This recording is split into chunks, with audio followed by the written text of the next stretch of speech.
Hello guys, আসসালামু আলাইকুম। দেখেন, কালকে ঈদ গেল, আজকে ঈদের দ্বিতীয় দিন। দেখেন আমি গরু গোস্ত খেতে খেতে আমি আর খাইতে পারতেছি না। তাই আমার মাথায় একলা বুদ্ধি এলো, আমি ম্যাগি নুডলসটা গরুর মাংস দিয়ে রান্না করব। দেখেন আমি কিভাবে রান্নাটা করি। আর আমার হাতে দেখেন, আমার হাত থেকে কিন্তু এখনো মেহেদি কিন্তু ওঠেইনি। আমি ছেলে মানুষ ভাই, আমি দু হাতে মেহেদি দিই না, আমি এক হাতেই দিই, বুঝলেন? এখন অন্য পাবলিকেরা আসে বলবে তুই কেমন ছেলে, হাতে মেহেদি দিয়েছিস। আসলে ওসব কথা থাক। দেখেন আমি রান্নাটা কিভাবে করি। একটু তেল দিলাম, তেল দেওয়ার পর একটু পেঁয়াজ আলু দিলাম। আমি কিন্তু আলু কিন্তু দিই না, আজকে নতুন দিলাম। দেখেন তারপর আমি মশলাটা কষিয়ে নিলাম। দেখেন আমি কিন্তু রান্না করতে পারি না, তাও রান্না করতে এসেছি।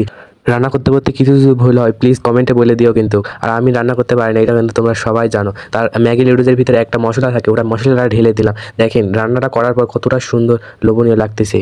আপনারাও কিন্তু এরকম গরুর মাংস যদি বাড়িতে ফ্রিজে পড়ে থাকে, এরকম বুদ্ধি বের করে কিন্তু রান্না করতে পারবেন। আমার এই বুদ্ধিতে আপনারা রান্না করলে নিশ্চয়ই খেতে ইচ্ছে করবে গরুর মাংসটা। দেখেন নুডলসটা কত সুন্দর লোভনীয় লাগতেছে। আপনারা প্লিজ বাড়িতে চেষ্টা করবেন এরকম নতুন নতুন রান্না করে সবাইকে তাক লাগিয়ে দিন, বুঝলেন? আমার এই ভিডিওটা ভালো